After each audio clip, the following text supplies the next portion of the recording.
If you have an idea, never share it. This world is full of sharks hoping to draw blood from them. I know, because I learned it the hard way. Scotty wasn't a super close friend, but he was a good colleague. You know those friends you talk to at work, but you never see them outside of it? Yeah, that's what he was. At the time, he made going to work much less boring.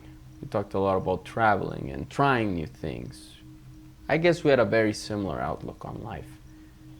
I'd always seen these TikTokers and YouTubers making a living off making content. It's living comfortably, making a lot of money, and most of the time doing things you actually like. You just capture it on camera. I always wanted this sort of life, so I got this idea. I was in the break room with Scotty, and I told him I wanted to start a page where I'd wear meta glasses and go to many different restaurants. I'd arrive, order, eat just like any other human being. It would basically be like a very lived-in experience of these restaurants, for people to check them out and decide if they want to attend. It would be so simple to execute, and I mean, who wouldn't love to eat at restaurants like every day? I had this big feeling that it would get a ton of views, and I would end up monetizing or even getting paid by restaurants to go there. Instead of a notepad like those classic restaurant reviewers, it would be my glasses. Scotty thought it was a fascinating idea. He told me I should literally start doing it the next day and he could come with me to buy the glasses. He was like very excited about it. I thought he was being a really good friend. I was excited too, but I had to plan it well.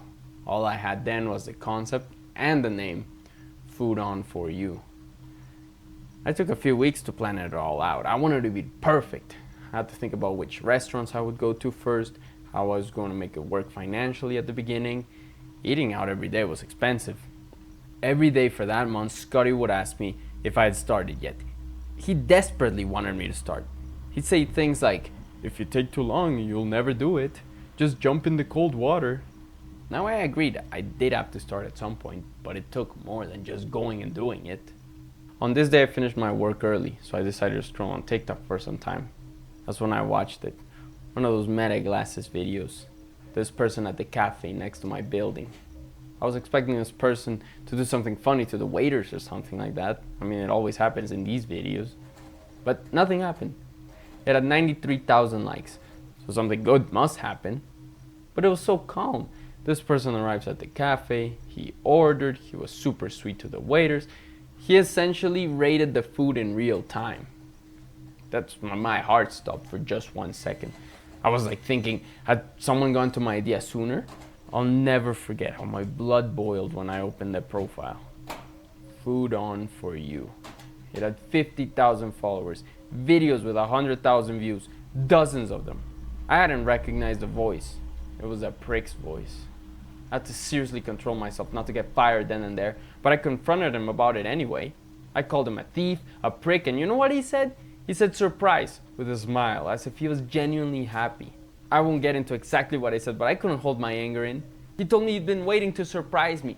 He wanted the video to pop up on my TikTok to prove that my idea actually worked. I already knew it would work. He stole it.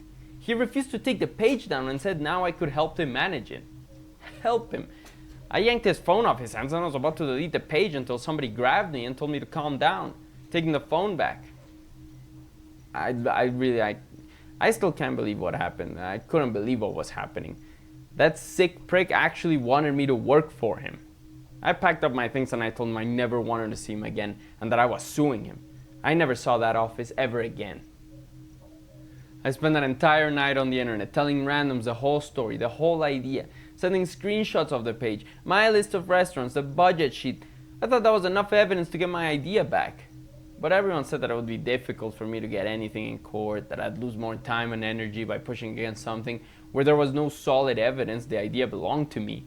I wanted to kill Scotty. I blocked him. I blocked everybody in that office. I made the promise to myself I would never let anyone know any idea I ever had.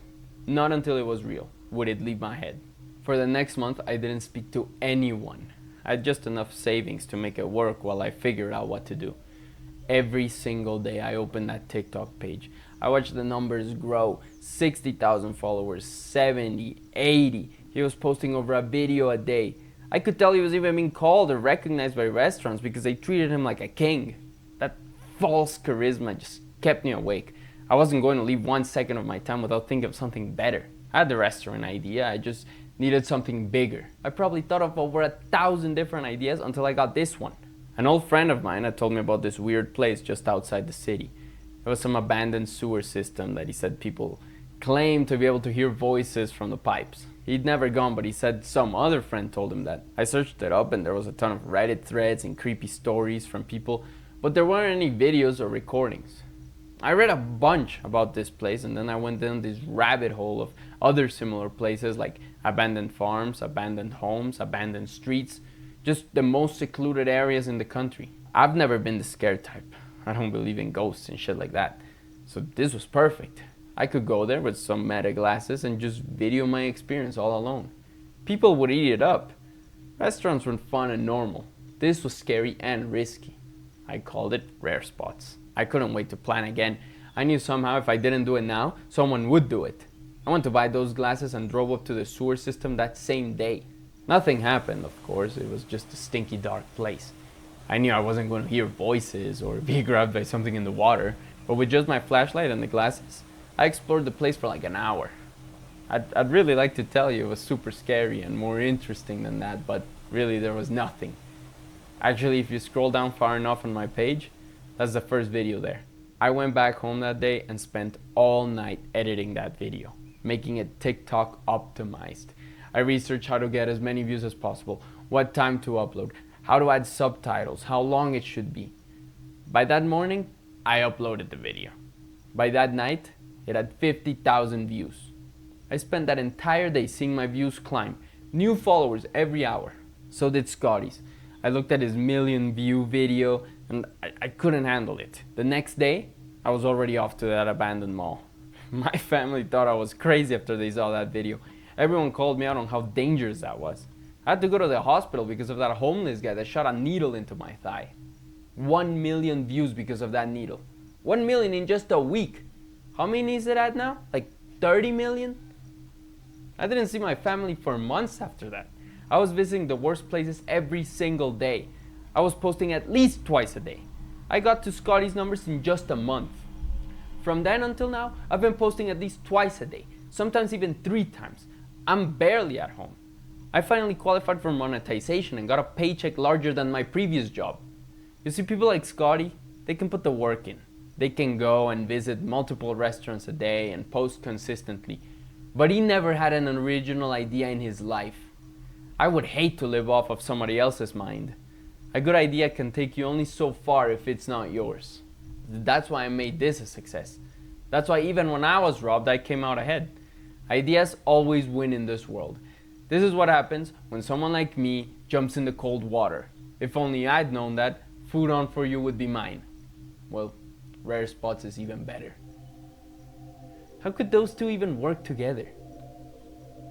He probably ran out of ideas now, that's why he messaged me. He probably wants my brain again and Paige to push his own numbers. I mean, why would he congratulate me now? Why would he want a collab? Well, I'm having a call with him tonight. I want to know what he has to say.